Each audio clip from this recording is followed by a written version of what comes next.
You're diving into Vision 20 Editing. New company with their services providing video editing to get your video perfect in exactly the way you guys are looking for. They also do audio mastering, where they're going to take your audio and make it crisp and clear. They're bringing your vision to life.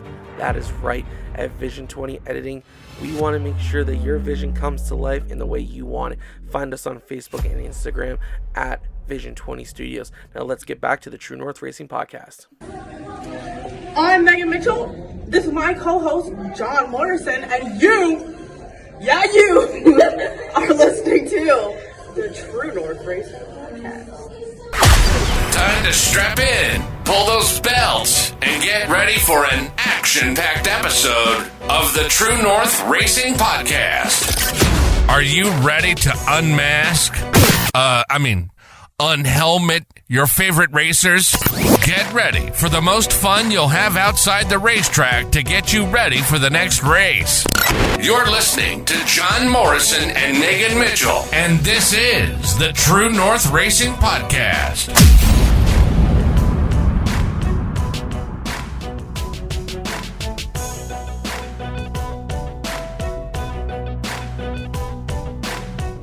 Welcome back to a new week of the True North Racing Podcast, brought to you by Vision 20 Studios. Joining us as always is our amazing co-host Megan Mitchell, and as you guys can already see down below, we're already joined by our guest Adam Ross. Adam, how are you?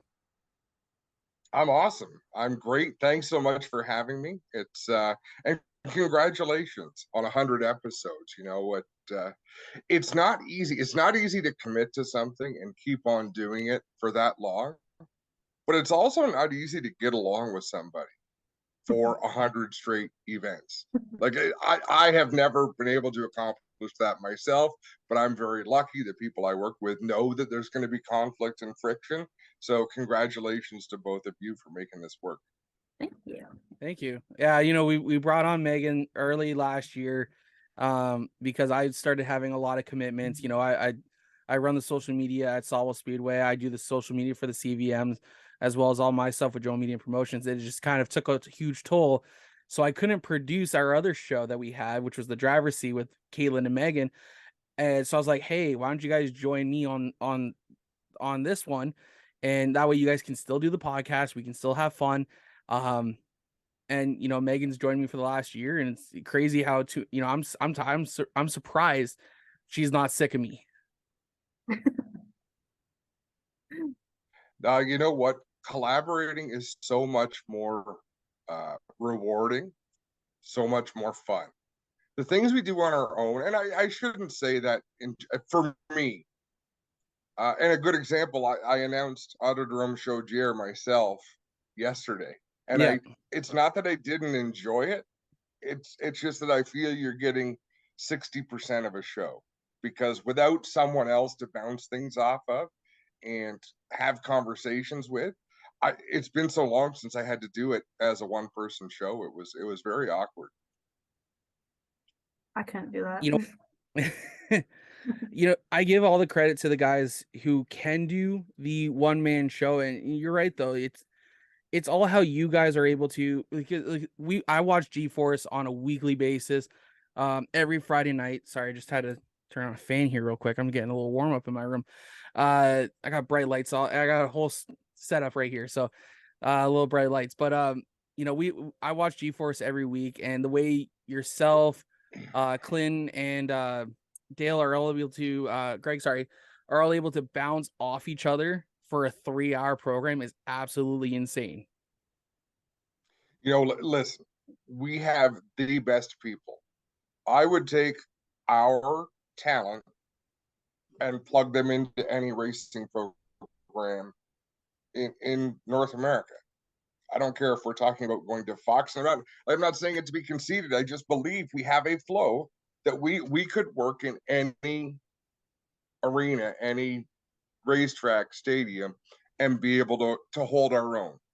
And part of it's we've been doing it a long time together, and part of it is we're blessed. The people that we have to work with, and I'm going to throw in Greg Callan, Clinton Jeffrey, myself, Dave Bradley, Jamie Maudsley.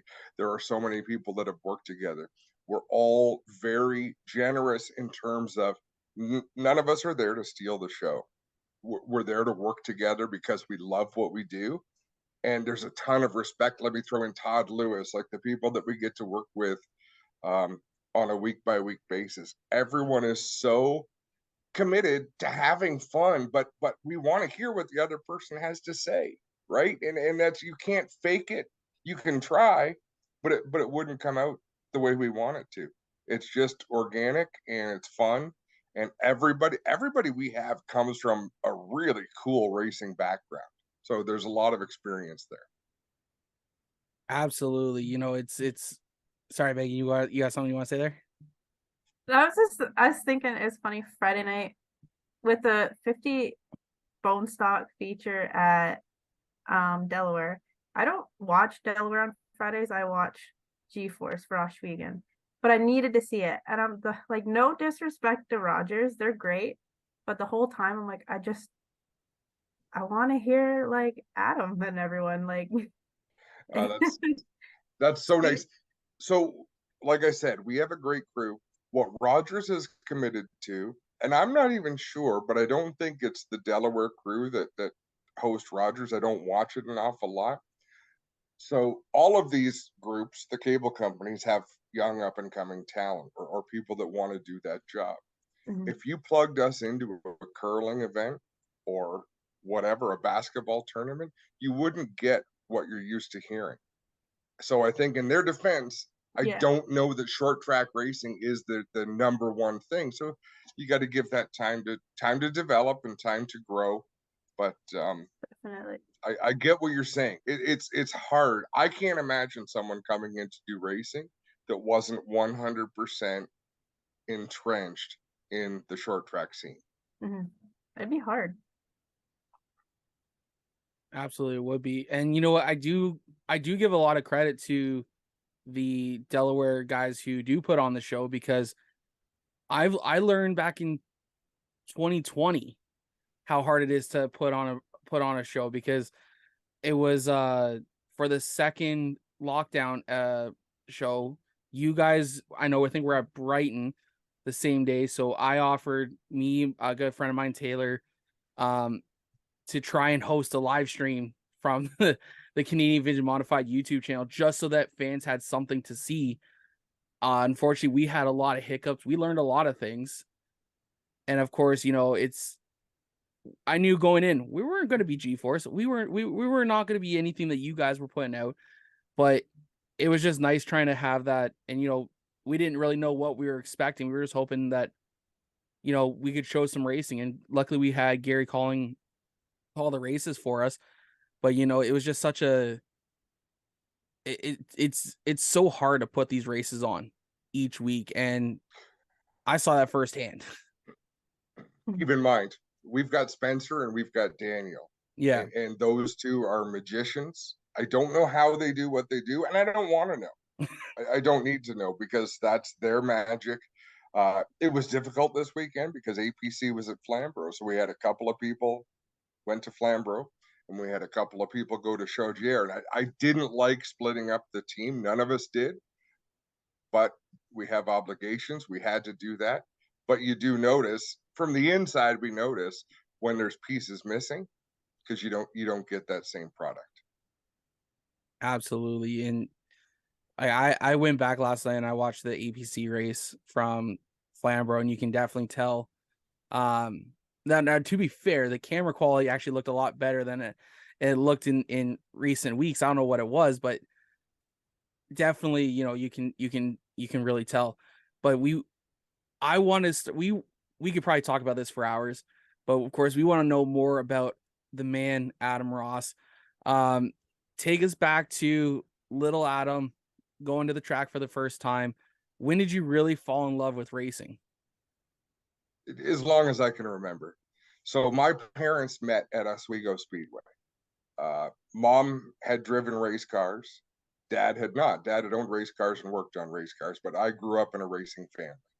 So it was always, and it was, to me, it was a magical place. So my upbringing took me to a lot of Cayuga Speedway, Oswego Speedway, rolling wheels, weed sport, dirt tracks in New York. So racing was always too important to me, to tell you the truth. Like I lived for racing, being around the races, being at the racetrack, and as long as I can remember, I mean, I was laser focused. If we were at the racetrack, I wasn't messing around at the playground. I was in the stands watching the cars on the track.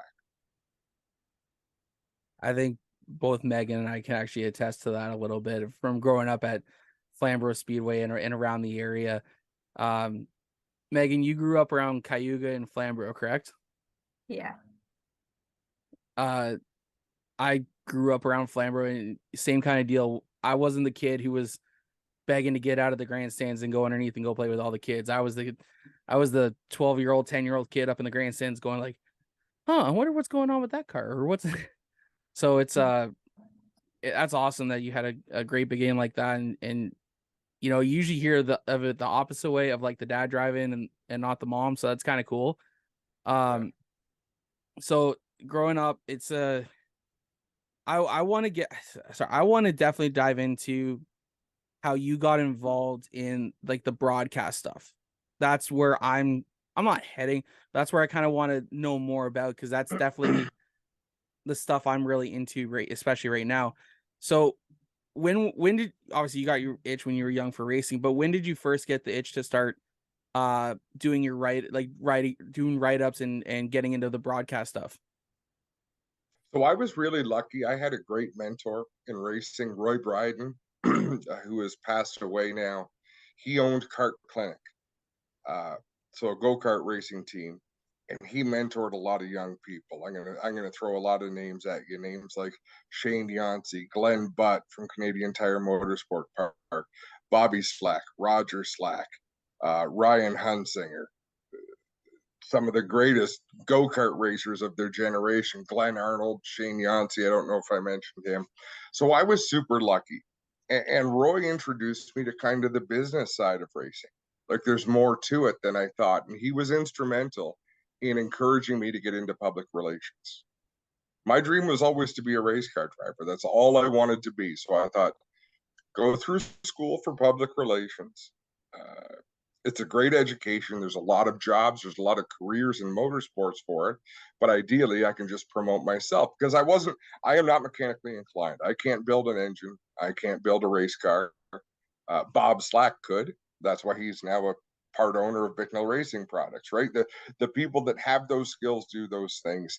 My skills were more towards marketing, communication, public relations. So I went to Humber College for PR. And that the entire thought process was to support what I want to do in racing. So broadcasting never played a part in that. I didn't want to be a broadcaster. I wanted to be a driver. I started writing for Performance Racing News, and then the partners all split out and started Inside Track Motorsport News. So I wrote for them. John Casale from Flamborough Speedway gave me my first job at a racetrack. I was doing the PR for Flamborough Speedway. I want to say I started in 95, I think 1995. So sending stories out to the newspapers. I mean, it was an old school process. You used fax machines and you followed up by telephone call. Right at the start of the year, you would take printed pictures from Dave Franks, and I would go around to all the newspapers, say, here's a bunch of pictures that we might be able to use. You know, so let's use a name people would recognize. So if Jason Shaw won the feature at Flamborough Speedway, I made sure the Guelph Mercury newspaper had photos of Jason Shaw. They weren't going to be from the night that he won, but at least they'd have pictures there. So when I sent them the story, they could put that with the picture, because Jason Shaw is from the Guelph area. In Burlington, you would do the same thing, only maybe with Rob Monday, who's a racer from Waterdown, which is close enough to their territory. So there was a lot. It was just a different business, and that's what I wanted to be involved in. I did a little bit of announcing at the Waterloo Kart Club and at Flamborough Speedway, but my focus was on writing and on PR. So it wasn't until going to work at Oshwegan and Clinton Jeffrey and Glenn Stiers, chatting together and saying, hey, it'd be cool if you were on the scene of these accidents. So I used to be the person on the move at Oshwegan, not Clinton. Clinton was up in the tower quarterbacking the shows, and I was down on an ATV chasing accidents. But it's something that we did starting in, I want to say 1998. I think it was 1998, might have been 1997, but I mean, who knows? But that's so. Clinton Jeffrey went to TV and broadcast school in Niagara. Dave Bradley, broadcasting school. Greg Callan. I don't even know what Greg's education is. He's an amazing graphic artist, but he's one that when we first heard Greg, we're like, oh my goodness, this guy's amazing. I mean, we've got to pick up our game, because he would come in with the Southern Ontario Sprints. We're like, holy cow, this guy is freaking great. You know, we better make sure that we pick up our game to be as good as he is. But the fun thing was we could all collaborate. We try to bring people together and work with them rather than try to keep them out. Right? You're better together. So anyhow, long kind of boring story. Around the same time I went racing. So in 99, I had raced go-karts from 1989.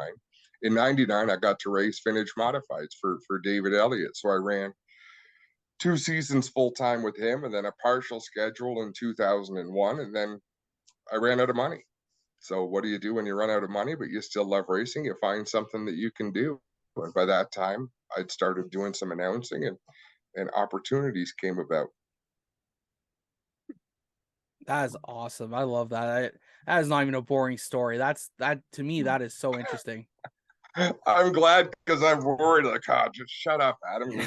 We're droning on forever. But it's all a series of strange events, and it's all about, networking and making friends and meeting people, and the people that have helped me every time with the next opportunity. It's a very bunch of people, and it's all about putting yourself out there and being accessible, and just loving what you do.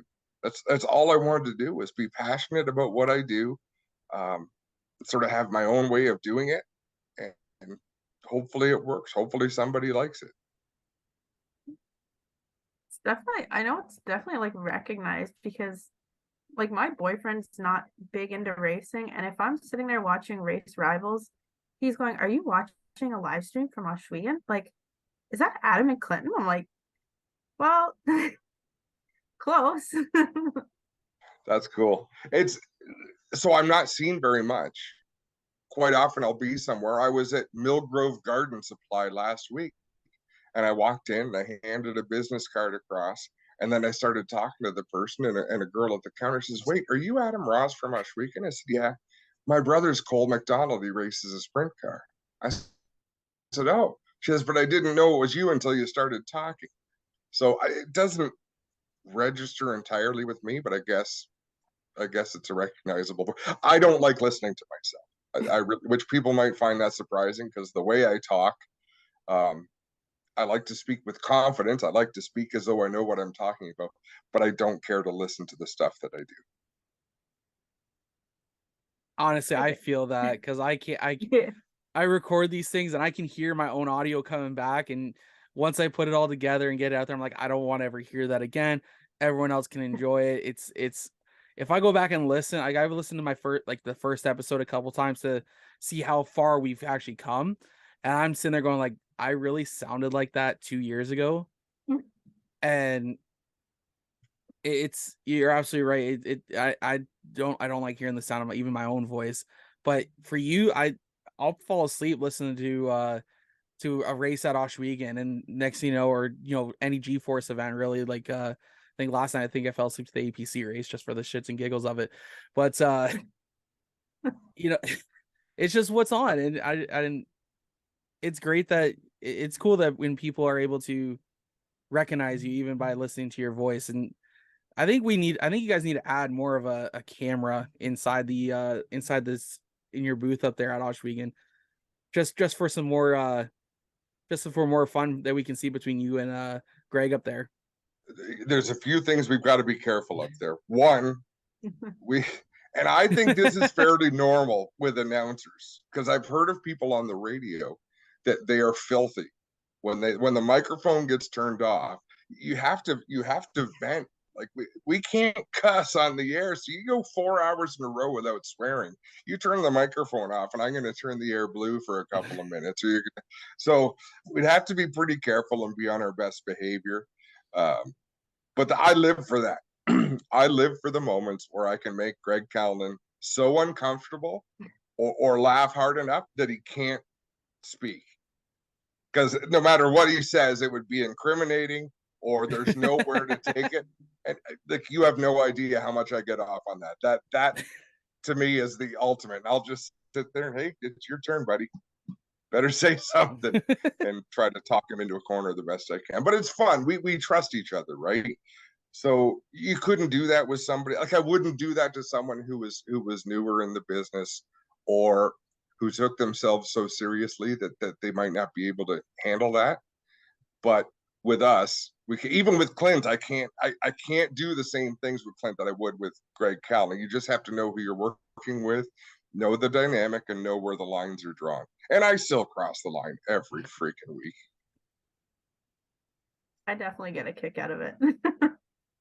Well, and some people do. And you know what? I respect that there's some. I feel badly if you're a diehard racing fan in Ontario and you don't like Adam Ross. I feel bad, because I'm at a lot of places. Like, I'm really sorry that, you know, if you're a huge APC fan or a Pinty series fan or a Schweeken fan, and you can't stand listening to me, I feel bad, because I'm at all those places, and I'm sorry, but you're going to have to put up with it for a little while.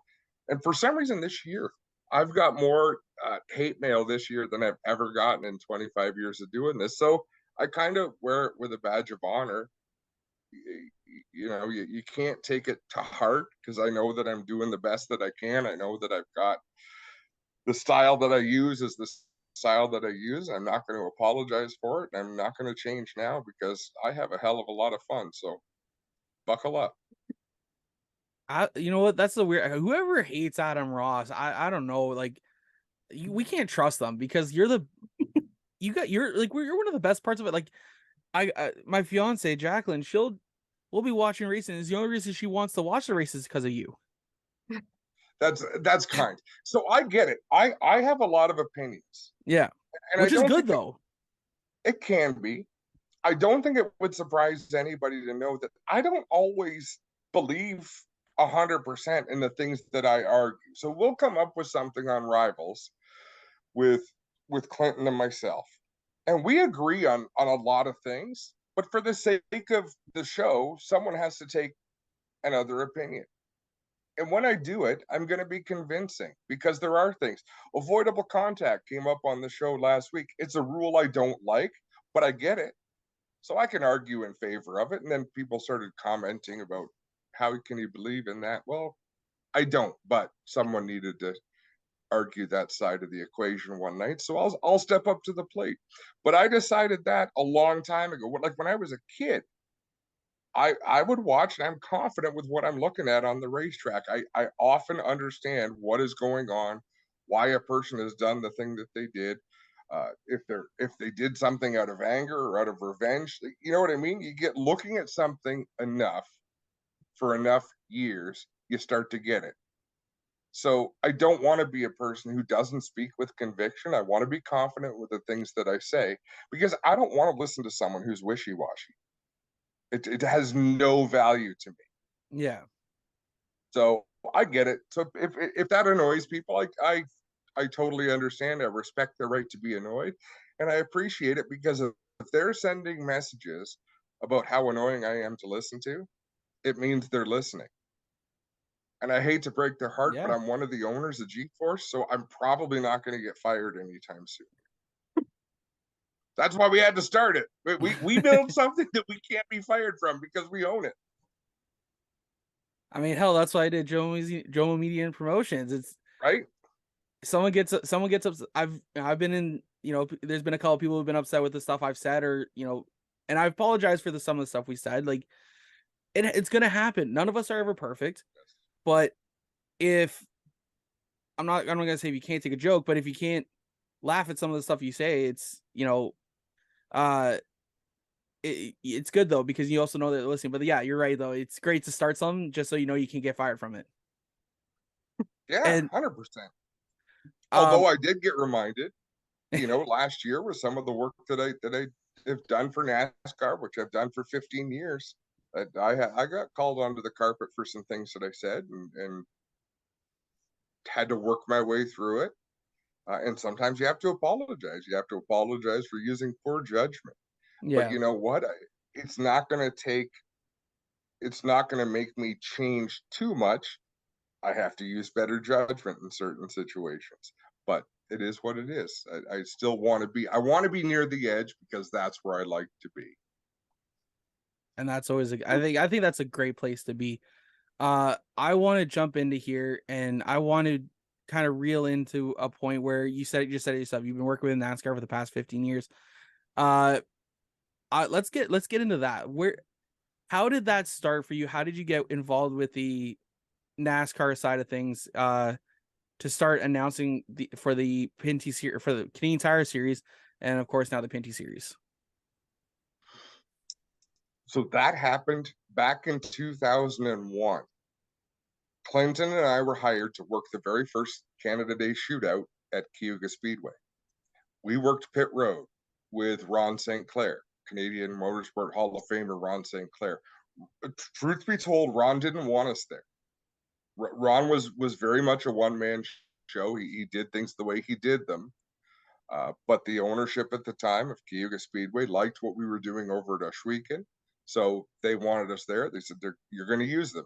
They're here. You're going to work with them.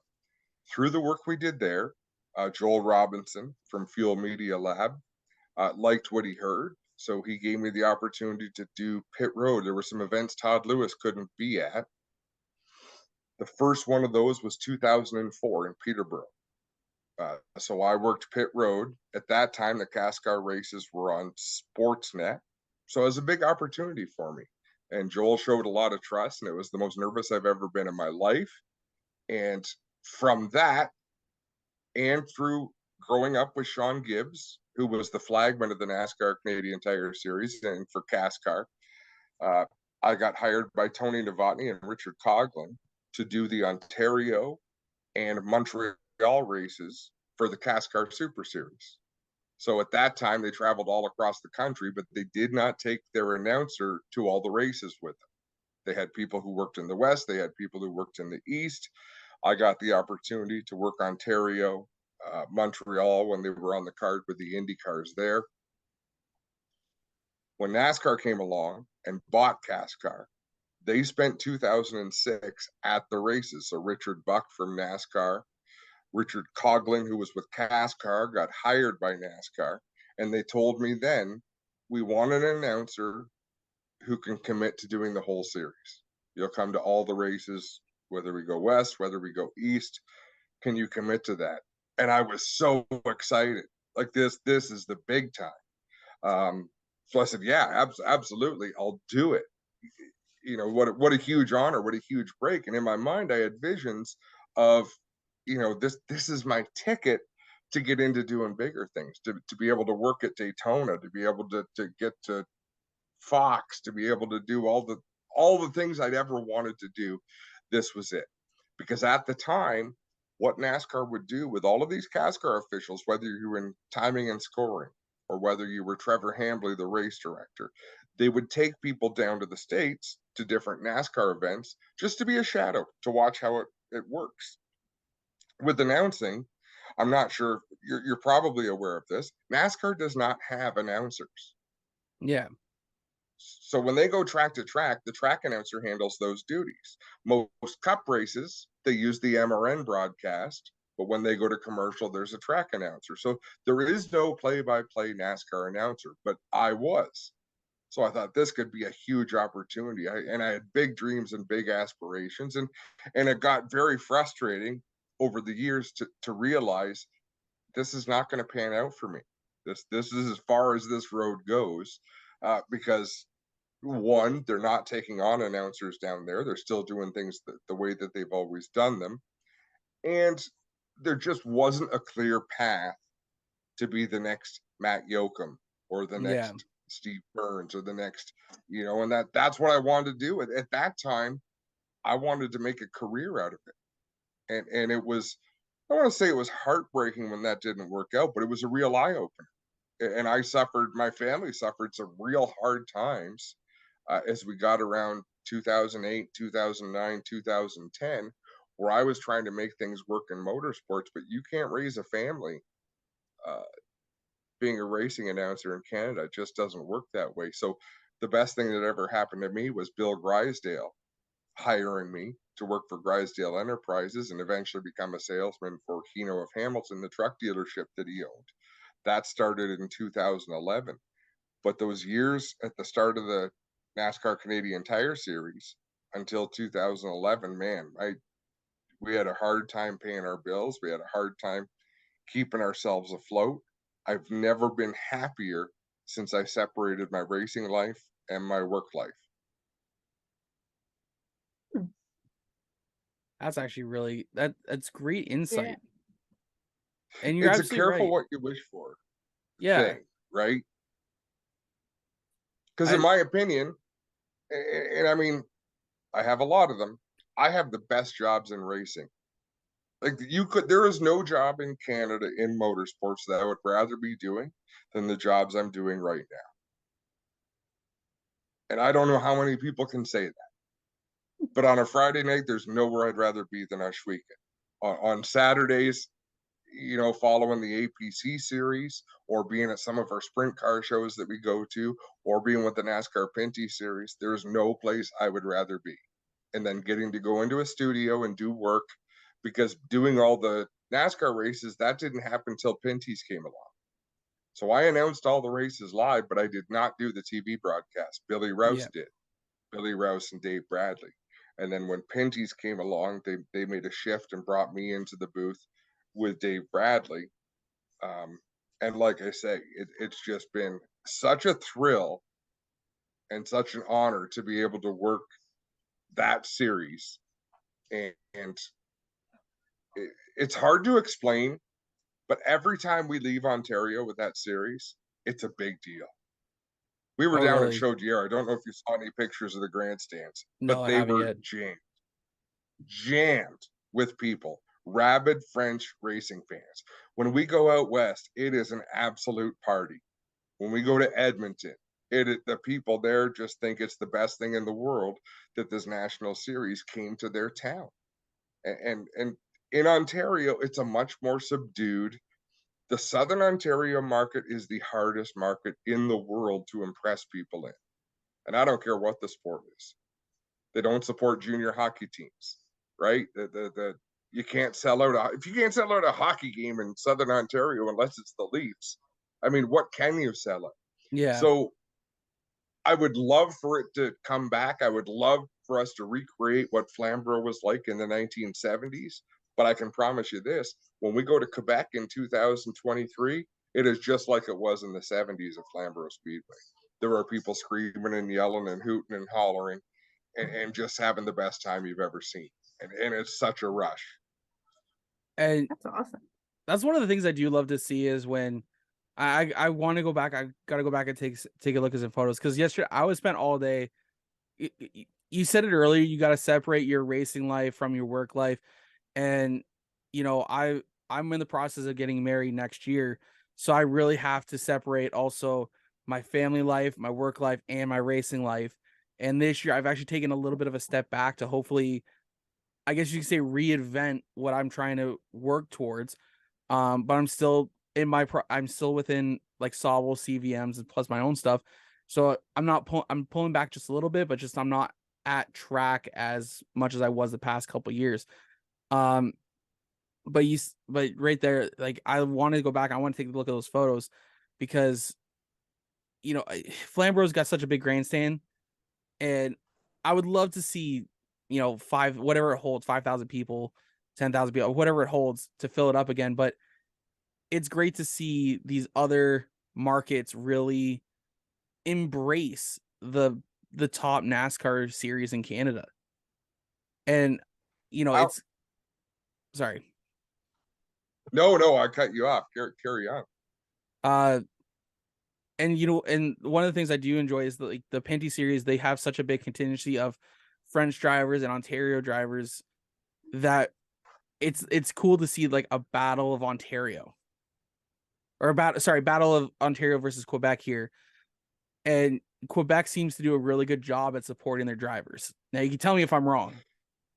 It's a different, so Quebec is different. The people, and I don't just mean racing. It is a different world in Quebec than it is in the rest of Canada. I don't know how quickly if you can put pictures up, but I just sent a few pictures to you on Facebook Messengers. Yep. Facebook Messenger. Have a look at that crowd shot I just sent you. That was early in the day. That was well before the main event started. So it filled Wow. in from there. But just imagine that is basically that those stands are about as big as the Flamborough Speedway grandstands. Jammed. Yeah. It just feels cool to walk down in front of that. And they react to things. They're rabid. When Marc-Antoine Cameron beat Trayton Lapsevich at the very end of that race, my goodness, that the roof came. If there had been a roof, it would have come off the place. They went nuts. And that's what we do it for, right? The passion is there. The passion is here. There's so many people that love racing so much. I don't know what it's going to take to fill these venues. I don't even know if it's possible. But I know that there's a number of people that have their hearts in it, that want for it to happen, and we're going to work as hard as we can to make that happen. Nothing is impossible. We just have to find that formula to make it work. See, that's one of the funny things. It's something that I've talked to Cam K about this multiple times, because him and I do communicate quite a bit, and I'm in the process of, and this is no longer a secret. This is pretty well known. One of the reasons why I started Joe Media and Promotions is because of the lack of promotions we're seeing from drivers, and I don't really see a whole lot. And it's not saying it's upsetting, but that's one of the reasons why I started this. And one of the things I wanted to do was build enough to take a select few drivers and go to. I'm just gonna spitball here. Just take them to Yonge and Dundas Square, try and rent it out or something like that, and show them like, hey guys, look what we got. I wanted to see more. This is wishful thinking on my end, because I'm very much into thinking like, hey, if we take him here, people will see, because I hear it all the time at the International Center during Motorama. I talked to a guy for about 5-10 minutes, and I talked him into hopefully coming to about 2 or 3 events that the CBMs are part of. I was like, hey, you like free corn? Guess what? We got fan appreciation corn roast at Flamborough. And it was just one of those things. I don't know if it's possible, but like it would be cool to see sometimes how like NASCAR takes them into the big cities, like how they did the parade around New York City. I'm hoping that brought people back up to Watkins Glen. I'm hoping. I'm not saying it did, but I'm hoping. It's cool when we see stuff like that, though. It's all a step in the right direction. And everyone who puts in that effort, good for you for putting forth that effort. And I think drivers are getting a lot better.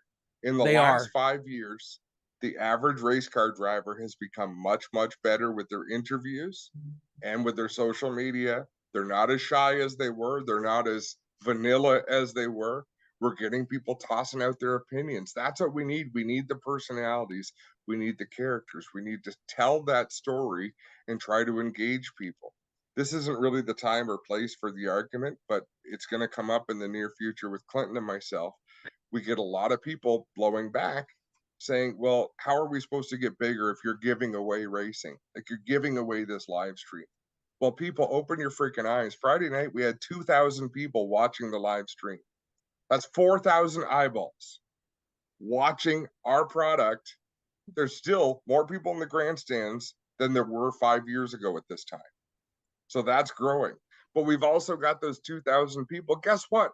They might be interested in what they see and decide to come out. Guess what? We've sold a lot of advertising that supports the racetrack, allows them to pay these purses and these points funds. So we don't need all those people to be in the grandstands to still be able to make it a viable business. Open your eyes to new possibilities. Open your eyes to things being a little bit different, because we have fallen so far behind, all the way to NASCAR. NASCAR finally is getting on the social media bandwagon and just starting to do a really good job with putting their product out there in a way that appeals to the masses. Yeah. Not just being on NBC, not just being on Fox. You've got to be on the social media promoting the stuff that excites people. A little bit of the rivalries, a little bit of the, the bump and runs that have gone on, the wild finishes, the wild moments, and they're taking advantage of those, and it's going to pay off. Mhm. And that's one thing I've always heard and is seen really is like, we see a lot of people after a race go, "Oh, I hate how XYZ happened in the race, or this person did this." Meanwhile, guess what they're using in their next promo? They're using that exact incident that they're talking about, and it's gonna bring people in. I always like to say, as much as racing is racing, you put them on a short track. To me, racing is a controlled demolition derby, depending on who's behind the wheel of certain cars. That's what I've It always thought totally of. is. One of the problems with racing right now is that a lot of them are really wealthy. Those cup drivers, they've with the new system, I love what NASCAR did with the new playoff system because it made drivers hungry again. Yeah, There was a time when Dale Earnhardt didn't win a race because he wanted to win or he liked the trophy. He won it because he needed the money. yeah. So he was going to do whatever the hell he had to do to make that money. That is what we need. You need to put people in a position where the onus is on them to figure it out and go win races. Otherwise, it's a work. It's a, if they're all making millions of dollars, the argument might be they're not hungry enough for it.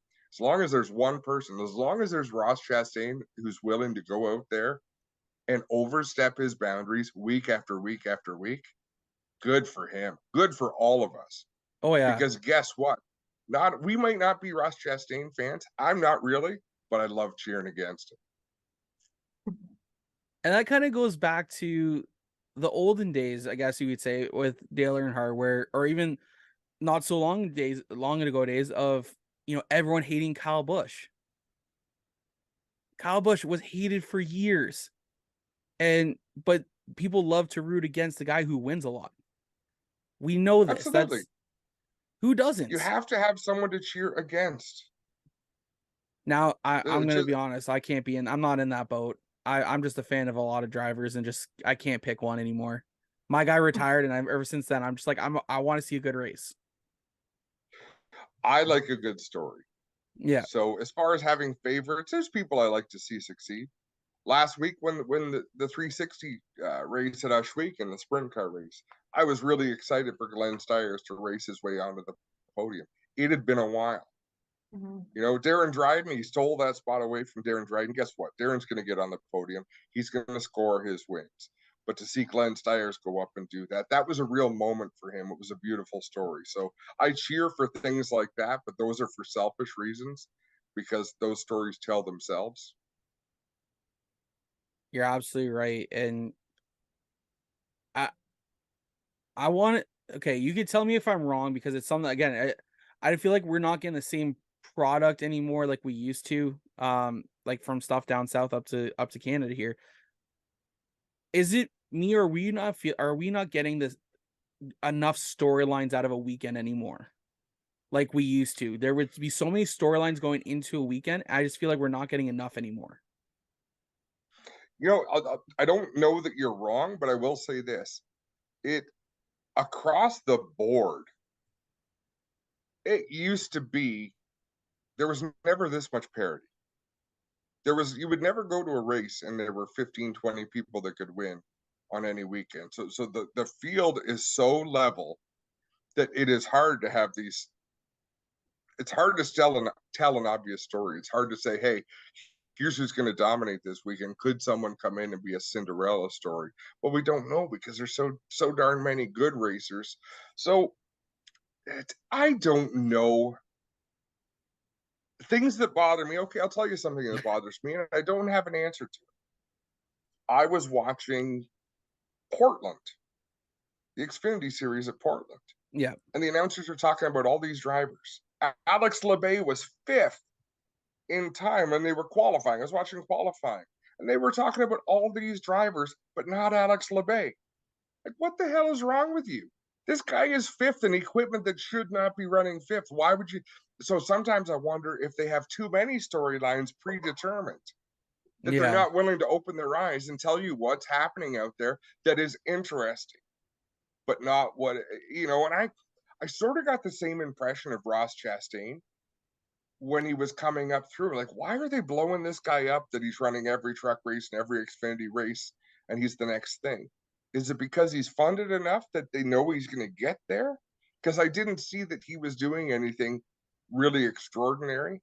Yeah. But those are the things that I still don't understand. I don't know if there's things that happen behind the scenes that we don't know about. I'm sure there are, but I haven't witnessed it to know for certain. Yeah. Um, I so they have to be careful, yeah. because you have to keep the stories reasonable, because all of these people have so many corporate sponsors. So I think there is a lot of people having to toe the line and not being able to go too far out on a limb. We don't have that problem up here. Yeah. We have a lot of creative leeway. Absolutely. And in regards to Chastain, I think he got a good deal to run few races with Ganassi in the Xfinity, and he really took a hold of those runs where we could see he took care of his equipment when he ran the I think it was Johnny Davis cars, all the cars that look exactly the same. There's like 4 of them on track. Mm-hmm. And they got a shot with DC Solar, and then they went bankrupt or seized. And then, you know, he still continued running good stuff. And then luckily Justin Marks took a shot on him. Yeah. And Or, I'm happy for him. Don't get me wrong. I'm not picking on Ross yeah, Chastain. It was just a story that I thought, where is this coming from? it doesn't make a lot of sense sometimes. I even talked to people. I talked to someone who I respect quite a bit in the industry, talking about the script that we work from when we call a NASCAR Pinty series race. We don't have a freaking script. One day I'll show the pages that we get from Joel. The very introduction of the show, there is a script, but Joel knows that I can't remember a script. So Dave Bradley will do his almost word for word. He's really good. He's a professional. I'm not. So I kind of have to take a little bit of point for him. I can't say the same thing twice. We'll do 3-4 takes of an introduction, and mine will be completely different 3 or 4 times. So number one, I can't keep up with the script even if there was one. But for 2, after that intro, all there is timestamps to say, hey, this spotter is going to speak at 22 minutes and 12 seconds. So shut up for a minute, let that spotter audio come through, and then pick up afterwards. So that's all we get for a script. Otherwise, it's off the top of our heads. Dave Bradley comes in with a lot of notes. I come in with a lot of thoughts. We have a statistician, Bryce, who is amazing at feeding us some stats, but there is no script. That's awesome to know, because I've always been curious about how they do those. And you're obviously you're going on about the tape delay that goes on for the Pinty series, correct? Yes. That is actually really interesting, because I was always curious about that. I've been watching it for years, thankfully, to a guy on YouTube who puts them up there, and thankfully I've been able to watch a number of races. And I was always curious as to how, my mind, I was always like, okay, they have to have a script, or, you know, like you're usually at the track, so I feel like you kind of remember a lot of what happened, and then you just kind of play back what you saw in your mind when it goes around. But if you can enlighten us more on that, that'd be great. Just remembering, because with a clear mind. So what we'll have is timestamps. Yeah. So there'll be two pages, maybe 3 pages. One will be the intro stuff, and then it'll be 4 minutes and 50 seconds commercial. So we'll know, okay, we got to throw to commercial at this time. Then it'll be at 8 minutes and 12 seconds.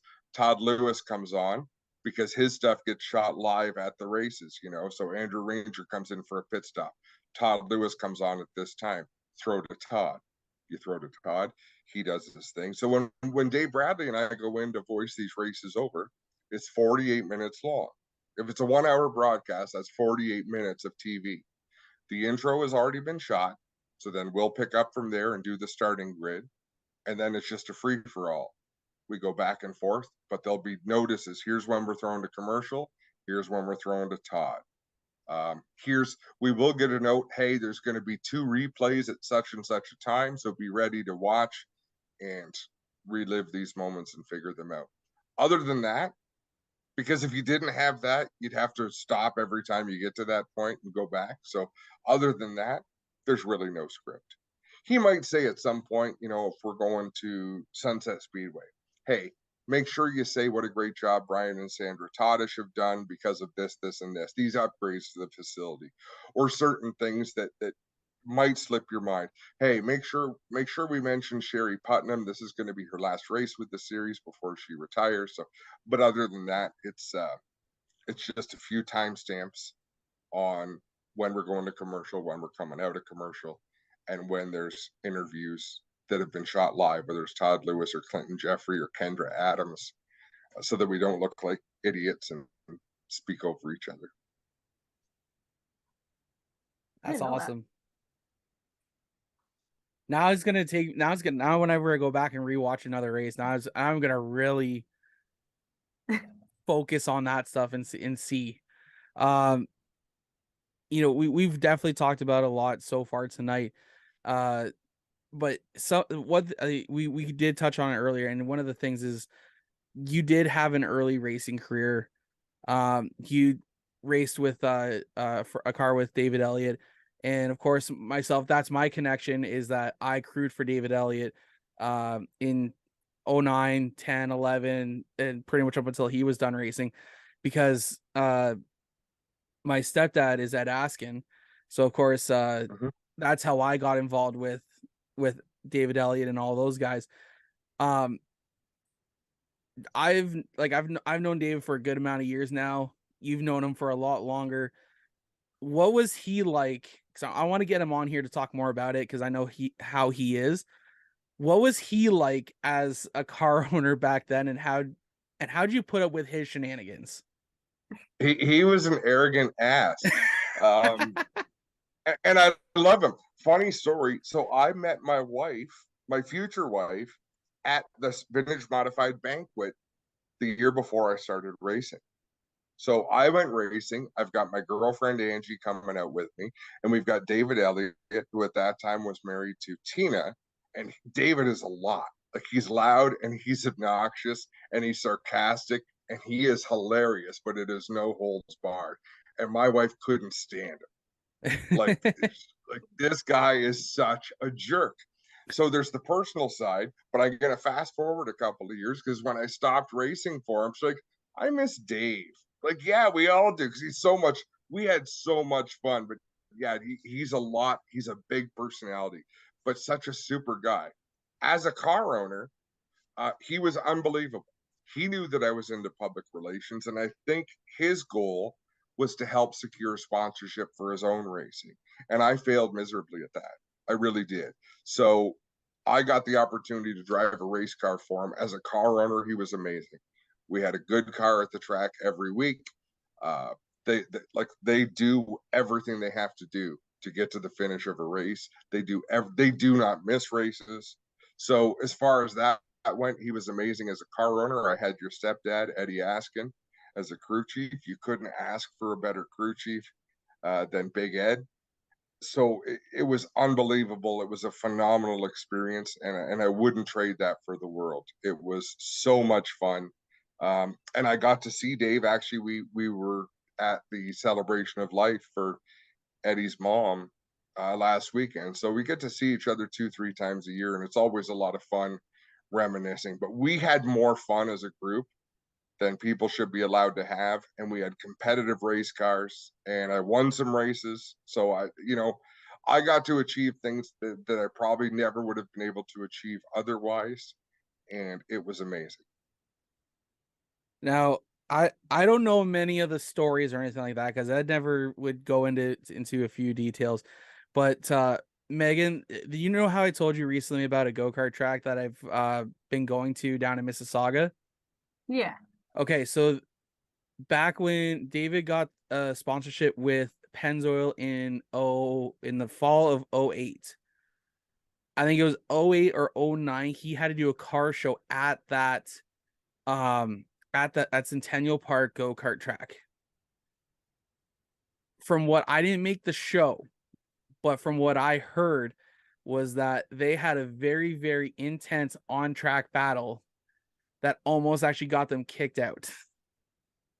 If they, Dave's been kicked out of almost every go-kart place he's gone to.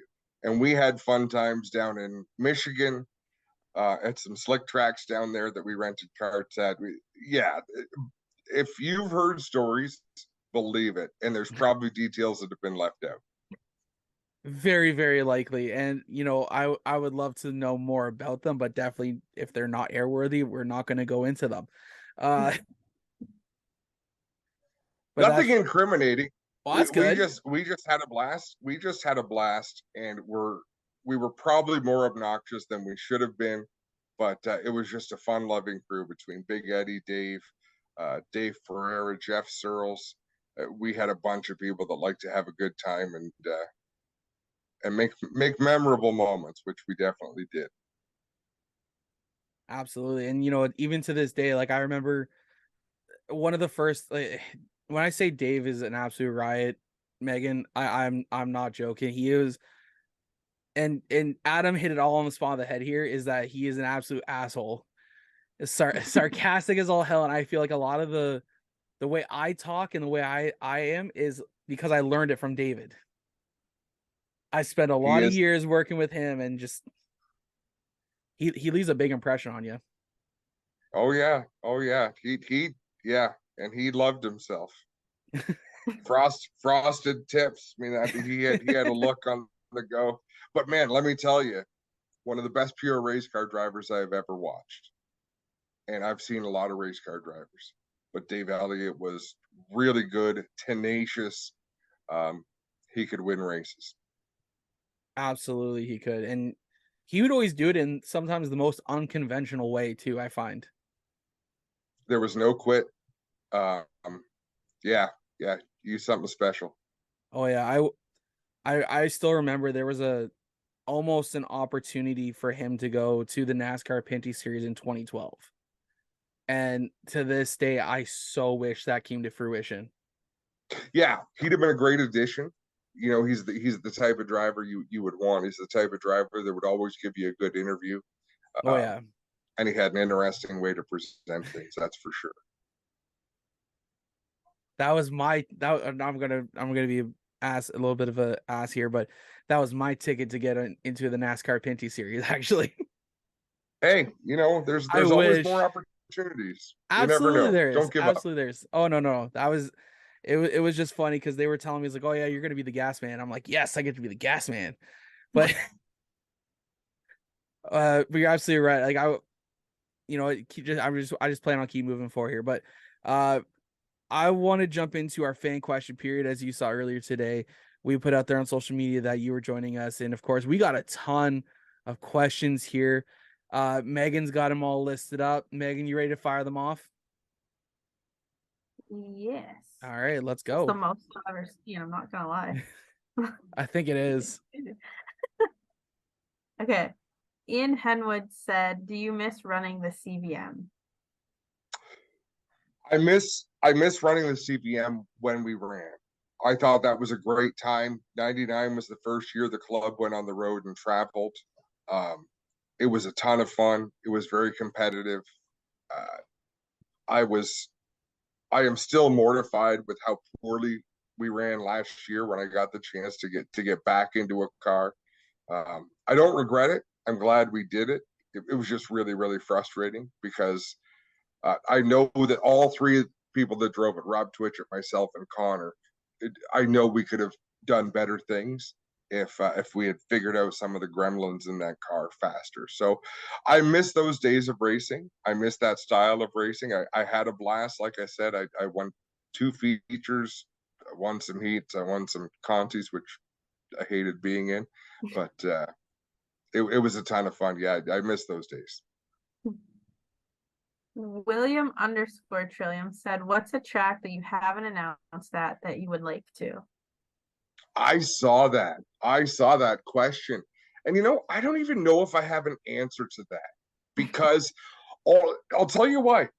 The places that I would love to be at, and I think would be fun to announce at, places like Eldora Speedway or Knoxville in Iowa, places where some of the biggest races in the world are held, it would be ignorant of me to go and announce those places because they have great announcers, right? So where would I love to announce? I mean, Daytona Speedway, for sure. But otherwise, the places I've gone are so much fun. Probably if I had to pick one, yeah, that's tough. Oswego Speedway means a ton to me from my childhood. Nothing felt as special as going to Oswego Speedway and listening to Jack Burgess announce. But as time goes by, things change. So you know what? I'm so blessed to be able to announce at the places that I do. I will tell you what, I want to go back to Circuit Gilles Villeneuve, because if the NASCAR Cup Series is coming to Canada, I want to be there. Like that's so, yeah. If there was one, it's not so much a track because I have announced there before, but that's an event that I'd like to be a part of. Mm-hmm. Nicole Givens asked, who has the hardest name to say or that you always struggle with? Garrett Temersma, 100%, because we still can't agree. Like I've asked him to say it, and I swear to you, I would swear on my grave, he says Temersma, and the whole world says Temersma, and it drives me mental. So that one is a handful. Otherwise, not too many that I can think of. What is hard is some of the towns in Quebec that these Pinty Series drivers are from. Saint Donat de Montcalm, Saint Joseph de Beauce. There's a lot of religion in there, and I'm not Catholic, but I hope I'm doing it right. So,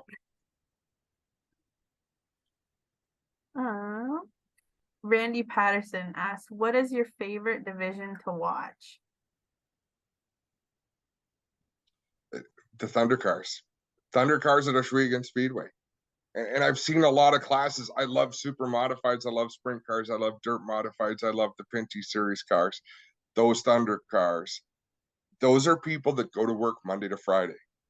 They go to work all day long. They put in their 40 hours, their 60 hours a week, and then they go out on weekends with cars that they can afford to race, and they race their tails off, and they put on a great show each and every week. So I am not ashamed to say the Thunder stocks at Oswego Speedway.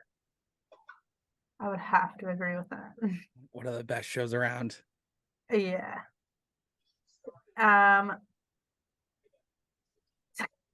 3 people asked this. Randy Patterson, is it Sean Morissette, and Rob Twitchett said, what track has the best track food? So Healthy Adam is really struggling because there's not many tracks with a salad bar, okay? But let's be real. Grand Prix de Trois-Rivières has amazing food. They've got different poutine trucks. They've got a lot of variety. But you go down to Rolling Wheels Raceway that's been closed for years now, and you start talking fried dough and salt potatoes and Hoffman hot dogs. Do not put ketchup on a Hoffman hot dogs. It is sacrilegious, but you can still get those down in New York. So I'm going to say Oswego Speedway, Rolling Wheels Raceway, Circuit Trois-Rivières. Yeah, we'll stop there.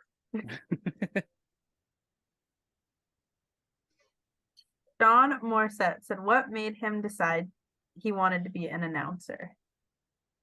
You know what? I ran out of money. I couldn't race anymore, and I needed to be involved. But I bet in seriousness, nothing ever made me feel the way Jack Burgess could make me feel at Rolling Wheels or Weed Sport or Oswego when he would make these drivers come to life.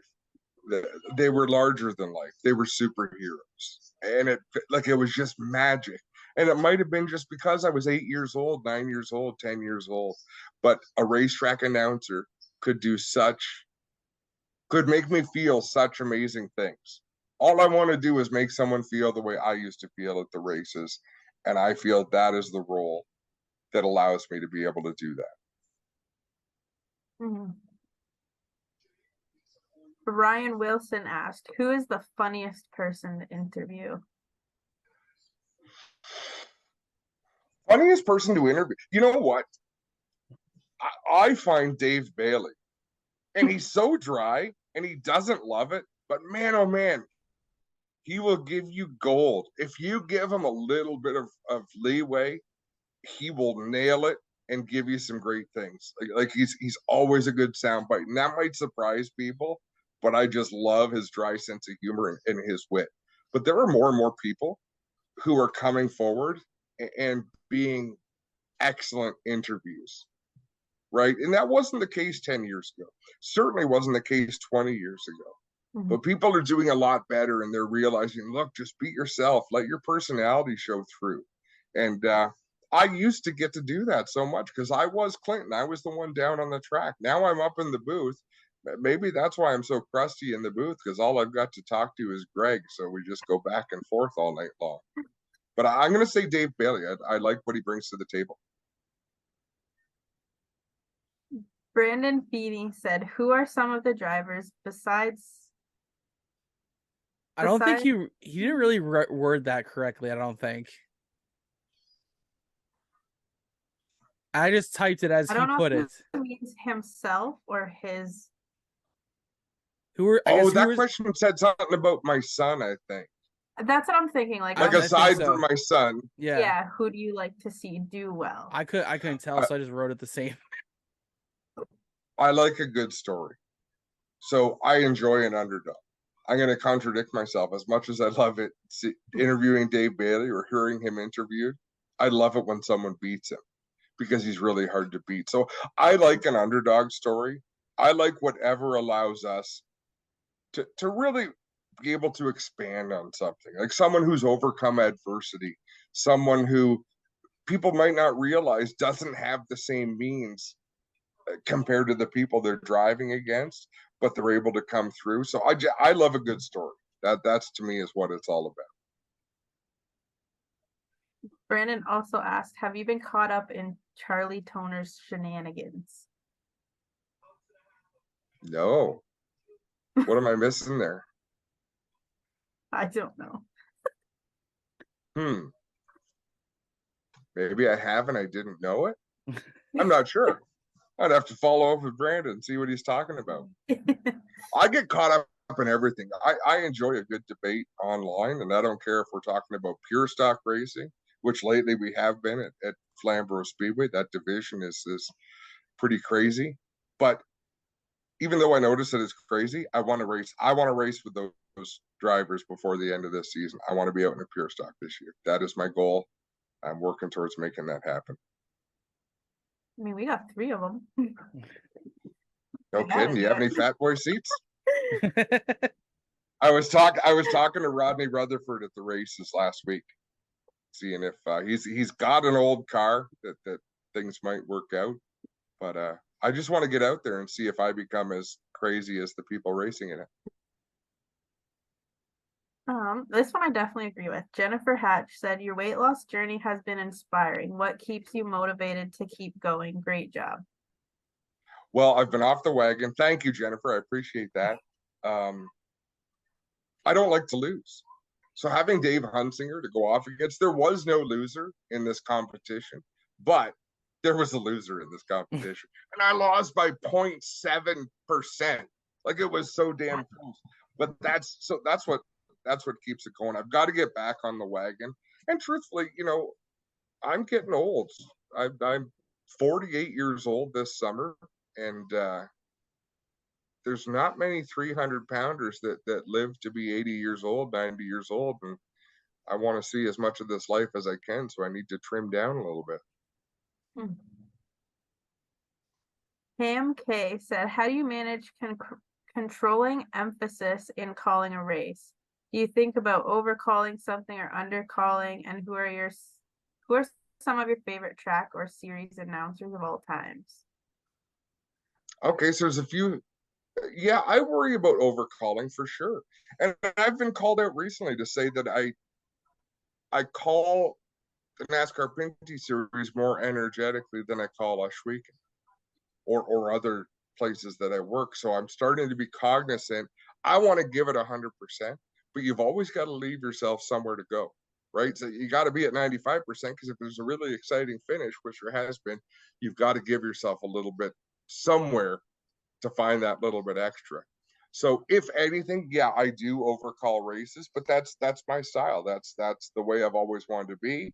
I take my inspiration from Vince McMahon and other amazing wrestling announcers because I think they are the best commentators in the business. I don't think there are any better commentators than what you find in professional wrestling. Historically, people that I love to listen to, Jack Burgess, I've mentioned, who's been deceased for a long time. Michael Young, who does some work with IndyCar, does some work at Indianapolis Motor Speedway. He's got amazing energy. Anyone who does it with a lot of passion. I don't care what your voice is like. I just don't. It's the passion you put behind it, the energy you put behind it. I don't want to hear someone mail it in. And that's kind of what I've been accused of, and I've even noticed myself recently at a place like Oshweekon where you're doing 4 hours of announcing. I've been a little bit too subdued. I've got to get up and get calling, but when you're doing heats and you're doing B mains, you can't get too excited. You got to leave something for the features. I just have to make sure when feature time comes about, I got to get off my ass and bring the energy up because that's how I want to be. Mm-hmm. Hmm. Who are some of your favorite track and series announcers? I think we covered that. I think. Yeah, Michael Young, Yeah, as a track announcer, series announcer, I think is amazing. I think Brendan Doherty does a really good job. As a one-man show, I think he's one of the better one-person shows that I've listened to. But there's a ton. We are blessed in this part of the world with some really good track announcers. You know, Jamie Maudsley, Justin Prince, well, all the Maudsleys down at Delaware. Dave Bradley, Greg Cowlin. I think Kevin's doing a great job at Flamborough Speedway. You know, there's a lot of up and comers. And I will say this, something that I wanted to mention. I knew there would come a time when Clinton and I broke into racing. It was not a very welcoming industry. Nobody wanted to work with us. Nobody wanted to bring us in and give us a chance alongside of them. It was very, people that had their positions didn't want, and I'm really proud of the fact that we keep the doors open. I mean, we've been openly supportive of Cam K and Graydon and the work they're doing. Jonathan, I hope to you and Megan that we've let you know, or that I've let you know, hey, you're doing an awesome job. Keep doing what you're doing because you're only going to get better and better. And the sport needs more of that. So I'm really proud that this is a great time for people to want to get involved. And crazy, we're getting old. Someone's got to come along and take our places. Like I welcome somebody. If someone comes along and does it with more passion than I do, then I will walk out the door and say, I've had a great time. I'm done. Like I'm ready for this to be over. But until someone comes along that's more passionate, that brings the love for the sport, I'm going to keep doing it. I'll keep doing it until. But I want someone to come along and show that they're willing to learn. Show that you're willing to give it 100% and throw away your inhibitions and call some races. Mm-hmm. honestly, you guys seem like you guys are always having fun up in the booth, and like I've sat here in my kids' room right now, but I've sat down and I've played like NASCAR Heat 4 and stuff like that with some good friends of mine, and I'm sitting there and I just start talking to myself like, what the hell are you doing? I'm like, oh, I'm just pretending like I'm an announcer. Yeah, And it's for always sure. seems like a lot of fun. It's playtime and it's Yeah. supposed to be fun. You know, I take my role very, very seriously, even though I'm not very serious when I do my role. But that's a choice that I make. Like I do what I do in the way that I want to do it because I feel that's what works best for me. But don't take my lightheartedness and my joking nature to seem like I don't take it seriously. You know what I mean? Yeah. Like that's the character I want to play, and I'm gonna play it to 100%. And I hope you like it. If not, I hope you can find someone else to do it better, because when you do, I'll step off and I will have enjoyed my time. Well, I want to come back to that afterwards, but we still got a few more questions in our fan question period. So, Megan, you want to continue on with that? Alrighty. We have an anonymous question that says, have you told Connor that Devin is your favorite kid yet? Devin has to be my favorite kid. He never wanted to go racing. He's so much more affordable. It's funny. Two kids. Devin is 29, Connor is 18, and Devin is not interested in racing. He used to go, like he still remembers going when I was racing. And no, when we'd say, hey, you want to come to Ush Week? He said, I listen to you talk all week long. I really don't need to go to the races and listen to you talk some more. Fair enough. I have a long line of them from Twitch it. He Oh said, God. he said, what racing related opportunity do you regret taking or not taking?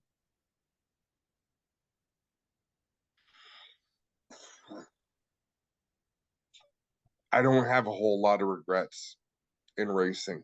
My first real full-time job, I went to work for Leaf Racewear in London. I think I lasted there 6 or 7 years.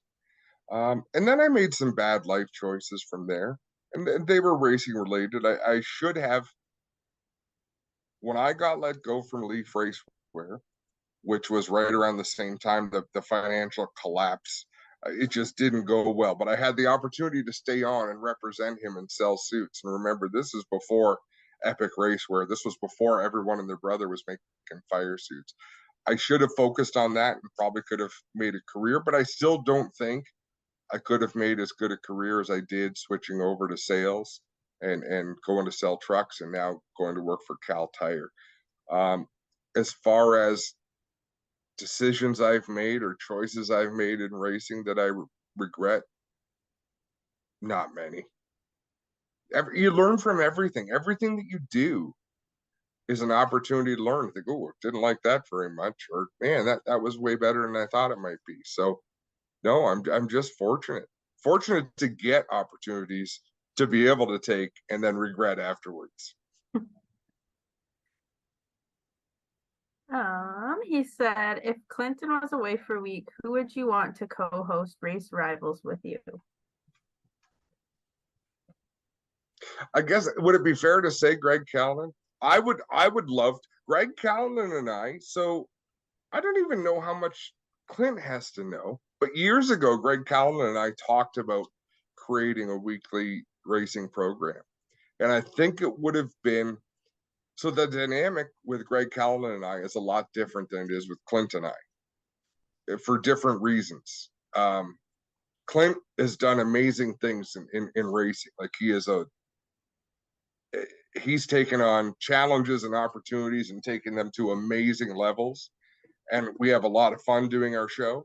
And then on Friday nights, I have a lot of fun sitting down with Greg and just being smartasses. I don't even think Clint likes coming up to the tower anymore because we're just sitting there goofing off.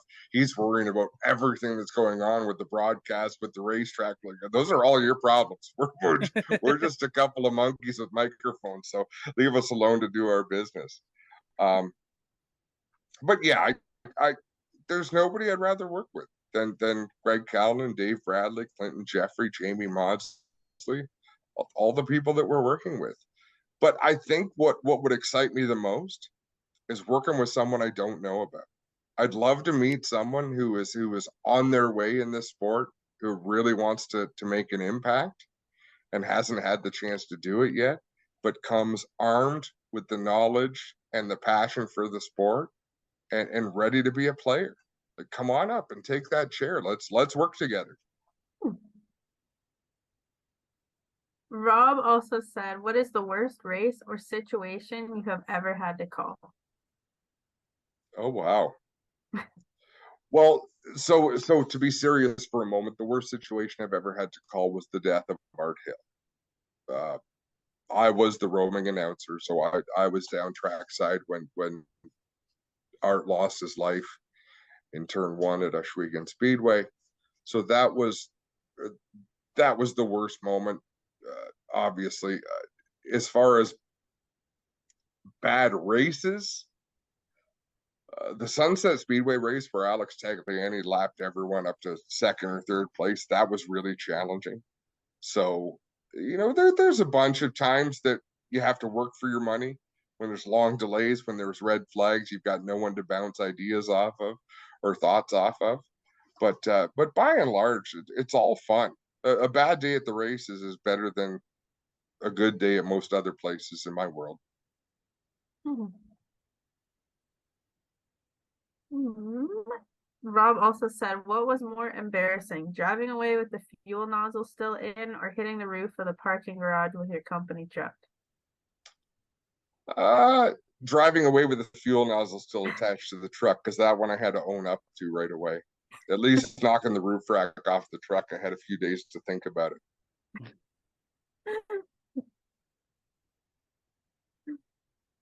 I think that was all that I had. There's two Or is there more. another one? Is that one? Oh no, I think that's it. Yeah, we're all good. Perfect. Well, That's awesome. I don't feel like I stepped on my unit even once in those answers. So that's good, because normally I do. Honestly, it's been one of the best additions we've added to the show, and that happened actually episode 2 with Chris Pendlebury, and he's like, hey man, you should do this.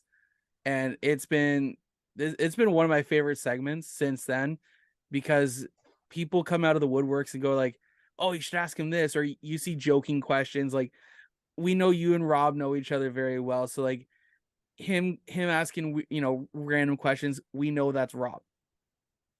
And it's always so much fun. Just like we had Cam Thompson, and an inside joke between himself and Alex Stewart is, instead of saying suck, it's sock. So SOCK instead of or pure stonk and stuff like that. And to me, it's just great when we can just ask them those questions, and there's fun and lighthearted, and that's what this whole segment's meant to be. So no, for sure.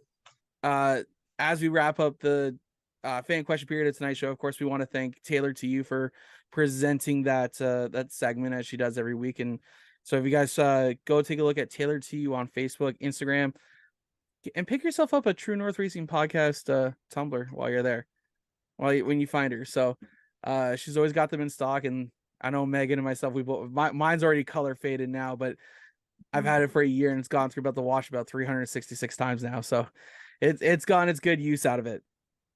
Megan, Yeah. is that an entire shelf of purple sweaters behind you? Like, your camera just popped up and I looked at how many purple shirts can a person own?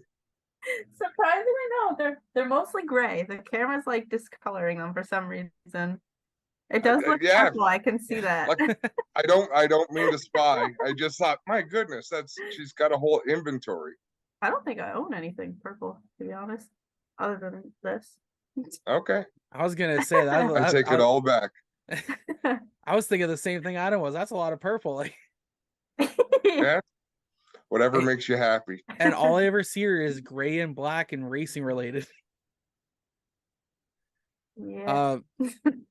I wanted to touch on, because you said it yourself there, I wanted to touch on the as reported this past week, is that it looks like maybe hopefully the NASCAR Cup Series is going to go to Circuit Gilles Villeneuve as soon as next year, from what they said.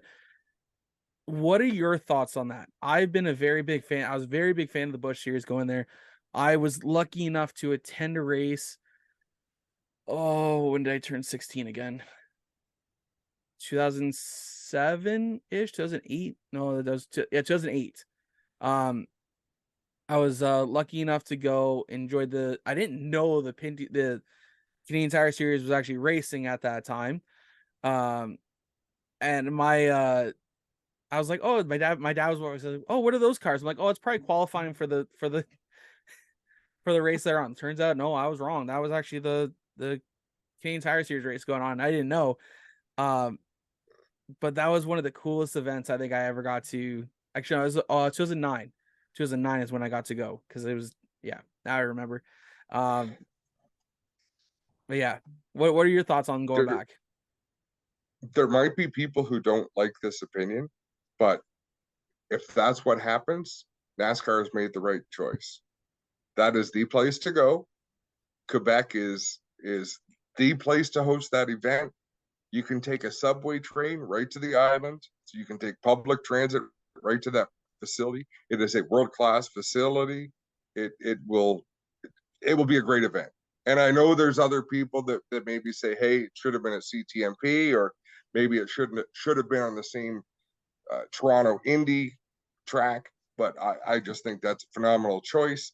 Montreal is a world-class city. And if you haven't been, and this is one of the challenges, you know, and I was one of them, I suppose, you know, we're not supposed to like Quebec. It's not, they speak a different language. It's a challenging place to go. I have rarely had a bad experience in Quebec. You go to a car race down there, you are going to enjoy it. You're going to remember it for a long, long time. And I don't think you're going to regret it. So I think that's phenomenal. I look forward to seeing what they put on with the Cup Series. I look forward to seeing what they have racing alongside it, and I can't wait. I hope I'm there. You brought up the fact about the Toronto Indy. Honestly, that was always my hope, because of how close I am to Toronto, that it would be cool to see if they were going to run a street course. I always found Toronto to be one of the most intriguing street courses that even the IndyCar races. Now, I'm not taking anything away from Detroit or Nashville or anything like that, but or St. Petersburg. But to me, that is just a track that's got a lot of character. It's got a bunch of scenery. I don't know. To me, like, that would have been a really cool spot if they were going to test an actual street circuit. That's my opinion on that. But if they go to Circuit Gilles Villeneuve, yeah, totally. I find that Circuit Gilles Villeneuve, the intricacy of the track itself. You got the long straightaway leading up to Champions Corner. You know, you got that interesting hairpin 90-degree at turn 1-2 there. It should make for a really exciting race. So let me tell you something. After the Chaudière race yesterday, we all went out for dinner. We went to a sports bar, and we're watching. There's a UFC fight, and the hockey game is on TV. And over in the corner, there's RDS. And someone says, hey, there's our race. We looked up in the corner, and they're showing highlights from the Pinty Series race at Chaudière on RDS, the race that had just happened. So they were taking footage directly from the live stream because it's a big enough deal to them to feature on their main sports program.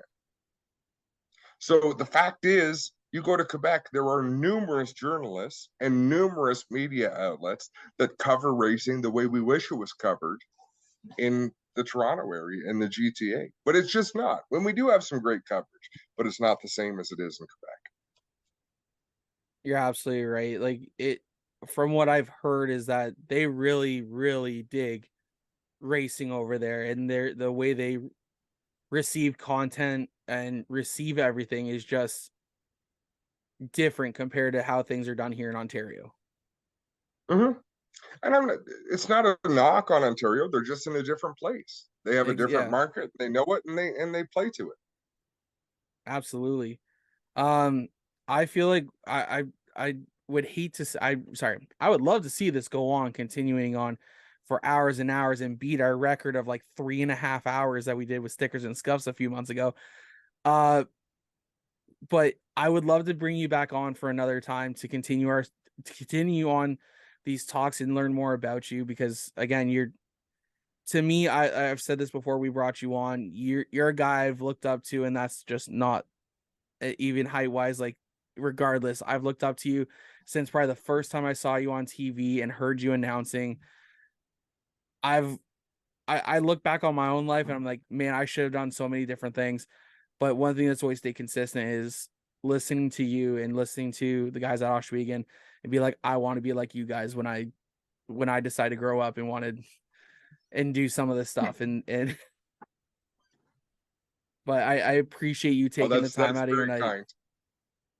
It was an honor. It was an honor to be asked. And we need young people who want to get into this type of work, because there is a void. You know, there's we need more commentators. So I'm thrilled to be asked to come on. I'm happy to answer any questions people might have. I mean, I'm an open book. So thanks for having me on, and thanks for asking all those questions. And it really is an honor, to hear people say, "Hey, we like what we do," or "We really like the way you do it." I mean, you can't ask for anything more than that. That's just the ultimate compliment. Absolutely. Like I said, we appreciate you. We appreciate you immensely. I know Megan and myself, we've been looking forward to this one since I told her that, hey, we got Adam for the 100th episode. It's been one we've been looking forward to, and I like I said, I appreciate you immensely. I look forward to continue watching you on GForceTV, the NASCAR Pinty's broadcast. And I look forward to continuing to run into you at possibly any track I can, and just to say hi. Because like I said, I feel like I want to learn a lot more about that side, and if you're willing, I'd be more than willing to learn off you guys. Anytime, keep doing what you're doing, keep doing it with passion, and remember, if all you do is appeal to yourself as a race fan, ask yourself that every time: is what I'm doing what I'd like to hear as a fan? As long as the answer is yes, then you're on the right track. Keep doing it, keep getting a little bit better, keep trying new things, and just keep loving it. And I hope you have 1,000 more podcasts, 1,000 more episodes. Man, I hope so too. This has been a lot of fun. But Adam, we're gonna let you go and get out of here. But thank you so much for being our like I said, thank you so much for being our 100th episode guest. And we hope you enjoy the rest of your night. See you at the races. See you at the races. And as we just finished up our conversation with Adam Ross, that is going to almost conclude episode 100 of the True North Racing Podcast. And I said it in a post earlier this week that in a million years, would I've ever thought that this show would have ever got to 100. Like, I figured after about 20 episodes, 10 episodes, hell, I didn't even think we were going to get off the air with one. Aw. No, it's my mindset. Yeah. I'm very No, I much a feel person who wants to continue pursuing stuff, but if I'm not seeing growth or transitioning or not positive, but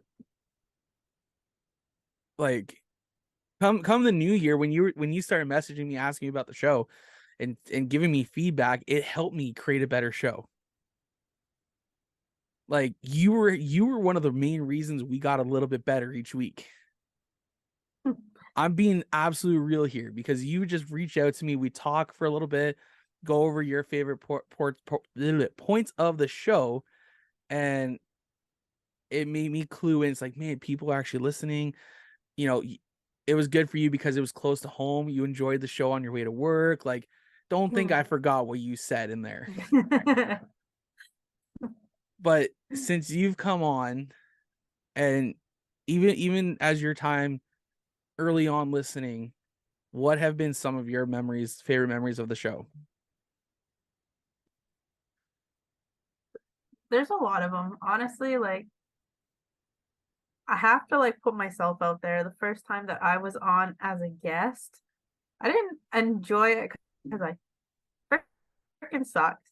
But like, but I learned a lot, and it was a really cool opportunity that I never thought I would ever have. So that was cool. And then for you to ask me to co-host it, that was the coolest thing. So that, and then honestly, I've really enjoyed a lot of it's really cool talking to other drivers because I like hearing their opinions on certain things. But I've really enjoyed ones like Adam and Claude Haggerty and Kevin Small, like the guys that are involved in racing, but not particularly in a car. Like It's always cool to see the background of, for Claude helping drivers get sponsorship. For Kevin, how does his announcing affect, how people enjoy listening? Same thing with Adam. Like, there's so many good things, and it's you're right. It's so cool to talk to the people who are behind the scenes. As much as we love talking to drivers, but I think since myself doing this stuff, I really love learning more about behind the scenes. Because Right? the way I see it is like the drivers, yeah, okay, we're the show. But there's so much more to it. Like, we can't put on a show if there's no tech guy, if there's no announcers, if there's no flag guy. Like, we can't do You that. And I could mean, run one without an you announcer, you could, but but like, it it's adds so to the atmosphere cool. of the crowd. Yeah, it's like there's so much more. Even crew chiefs and stuff. Like, my post race write ups. I say we. I don't say I. I said we do it. And my dad's like, you did it. I'm like, no, we did it. Like, I can't do it without everybody else. So it's like there's so much more to racing than just the drivers. So it's cool. I've enjoyed that. It it was really cool to, especially for our 100th, to have Adam on because we listen to him each week on GeForce, each week on the Mhm. Pinty series broadcast, and you know we've always talked about how him and Clinton really work well together, and him Mhm. and Greg and all three of them, how they really put on a show, and it makes it worthwhile listening. It really does. And like Like, my comment earlier about Rogers, like I don't mean any disrespect to them because they're not working for the I guess I don't know. I don't know how to word it. They're not racing involved the way Adam and Clinton and Greg are. So it's like to listen to them and just their humor, I love it. now I love the fact that Rogers TV in London is doing this. They have people who are wanting to do this, right? Definitely. And like the camera people they're using is also, I think, the same people that's why they didn't do the first one, was because the London Knights were still in the playoffs, so their live stuff all had to go to the hockey game, which is fair. But even when they come over to racing, it's really cool because even they've been bringing on guest announcers, and Yeah. they're always drivers of the Yeah. track. So they had Gary Adrian, oh my god, I don't want to mess up his name, because I do want to invite him on the show. So if he ever listens, I don't want to. Yeah, Gary Adrianson. Mhm. He was the announcer at Delaware on. Oh no, maybe that's not it. Yeah, it is. Yeah, Adrianson. He was the announcer on Friday night, and I haven't gone back and listened yet, but I plan to. They had BT Racing's Cassie Howard up in the booth, and it's Mhm. good for them because it's nice having the competitors also talk, because they know how the racing groove is. They know where the best breaking points are. I don't know if you saw it, but last year actually they did do a feature on BT Racing, and on one of the days they took out the two-seater, I don't and think they I saw had that. I'll try and find, I can't remember when it was, but they Mhm. had the one announcer test drive the car. He rode alongside Chris Lawrence, Yeah. and then they had him go out there and run a few laps as well. That would be cool. Right? And it's a cool spot when you can do something like that, because it the I don't want to knock on them. They're still learning, and that's Yeah. the good part. We want to see people like that learn and continue to grow, because at one point, I don't know who is doing the announcing, but that could be the future Mhm. of, if they continue on this deal, there's your future announcer each week. People are going to come to know his voice. People are going to come to know his style, the way he announces racing, and it's going to make people more than likely want to come out to the track, just like what Well, Adam and Clinton are doing. I was just gonna say that, yeah. Like they're doing amazing things for Delaware. I personally, unless I have a whole day off, I'm probably not gonna make it out to Delaware. Like it just doesn't work with my work schedule. So for me to be able to go home and watch it on Rogers, like it's amazing. And the fact that it's not just Rogers TV, but it's also YouTube. Yeah, So exactly. like, That's where I watched yeah, it. Yeah. which is great because I know a lot of people. Perfect. Like I saw Rob Twitch on Friday night. He's like, I can't get to a racetrack, so his TV had Oswego, his laptop had Delaware. Mhm. I do the same thing too. There's times where Jacqueline and I have been having a serious conversation, and I tilt my phone sideways, I open up YouTube, and I'm flipping between Delaware and Oswego. Because I Exactly can't what it figure is out for who me. I want to race. I can't figure out who I want to watch race. No. So I had Delaware on the TV on Friday. I had I'm speaking on my phone. I'm flipping back and forth to race monitor to watch like all the stats and everything. I'm like, it's just I don't know. You can't choose. It's hard. You're right. It is hard. Um, going back to our earlier conversation there and talking. I know we kind of went a roundabout way, and but we started this show. The first episode aired in November of 2020. Early 2021, you came on as a guest. That June that March we had another podcast called The Driver's Seat. And we had Kaylin and Michael on, and then unfortunately we had to move on, and we brought you on as a co-host, and of course early last year, and you came on as a guest host, and it's been an absolute pleasure, and to be able to get to talk to some of the people we get to talk to is so much fun. Like, our only American guy so far has been Logan Dillon, and he's one of my best friends from Texas. And to think, like, Wally Wilson's been on here numerous times. Connor Ross is going to come on here another time here soon. He's been on twice already. It's crazy the people we get to talk to. Mhm. Like, I'm going to be honest. The wildest person we've ever had on here is before you actually came on here, who I would never thought in 1,000 years, in a million years, would ever ask to even come on the show. Not even ask, but like ask, it's like, if you got a spot, I'll do it. Yeah. J.R. Fitzpatrick. Yeah. I'm sorry, what? He made a comment and said, if you ever have a spot open, I would love to come on the show. And I'm like, I'm sorry, what? That's like an honor. Yeah. But it was such a cool, like, to this day, he's been one of the best conversations we've had. It was cool because I got to tell him, like, hey, I'm going to be honest, I didn't like you at first. And I told him that. Yeah. I told him I didn't like him.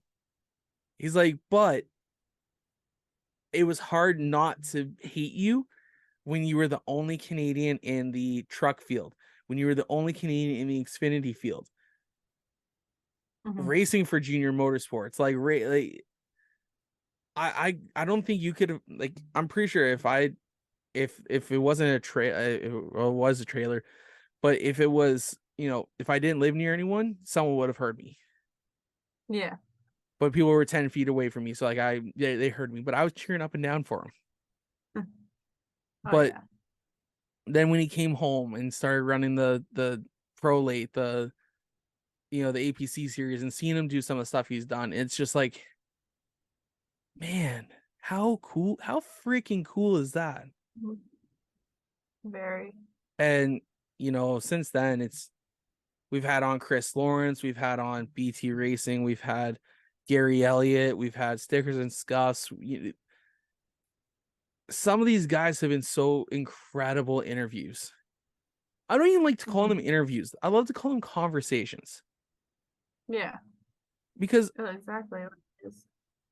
we want it to be a conversation. I always said this show was meant to be a conversation between two guys in a race shop. And that's obviously exaggerating a little bit, but that's exactly the feel I wanted to have on the show, was that I wanted to be able to sit here. Actually, for people who don't know, I stand during the entirety of the podcast. Like, if you can't, like, that's why I fidget so much and move around, is because I'm literally moving myself side to side, and that's why I don't sit. That is not a mini bed behind me. That is a 6-foot tall bed, bunk bed behind me that my kids sleep in when they're with me on the weekends. But it's incredible the people we get on, and you know what, Megan, we've been through on the podcast 100 episodes. I know you only have been on for a year, but guaranteed you're going to be on for the next 100. So, cheers. Cheers to that. And I'm proud to call you one of my, not even friends anymore. You're family to me. Mhm. You know, They are. there's no more friend crap there. There's the siblings at this point. Mhm. And I hope to we continue to do this. We continue to grow, and I got no other words. I'm so thankful to have you on here and be a great co-host for us. Thank you. I'm glad I can be here. This is like our Sunday therapy sessions usually. I'm gonna be honest with y'all. Yeah. Like, there's times where we stay on the line for these another 20 minutes just randomly talking about stuff, and we usually want to get going. It's like, oh, we should get going. No, oh, what about this? But wait. We feel like the one of the guys from like the 90s and goes, but wait, there's more. Oh, literally. But Megan, like I said, it's been a wild ride, and I don't think I could have done this with anyone else. So I appreciate that. Thank you. With that being said, I think it's time we close out episode 100. Let's put this episode to rest, and we can continue growing and working on 101, 102, and all the way up to 200. What do you think of that? I agree. All right. Well, guys, that's been episode 100 of the True North Racing Podcast, brought to you by Vision 20 Studios. We want to thank our special guest, Adam Ross, for joining us this week. Make sure you find us on social media. Megan, hit us up with your guys' socials. MRC Racing on Facebook, MRC Racing 73 on TikTok, and mrc.racing.73 on Instagram. And you guys can stay in touch with everything going on with Joe Media by following us at Facebook, on Facebook, Instagram, Twitter, TikTok, YouTube, and of course at joemedia.ca. Thank you to everyone who listens week in and week out. Thank you to everyone who views us and shares us in comments and tells us how bad of a job we're doing. We appreciate you guys. But for Megan Mitchell, I'm John Morrison. This has been episode 100 of the True North Racing Podcast. We'll see you guys next week. Bye now. See you guys. The car zooming by, hey, True North Racing, let's go.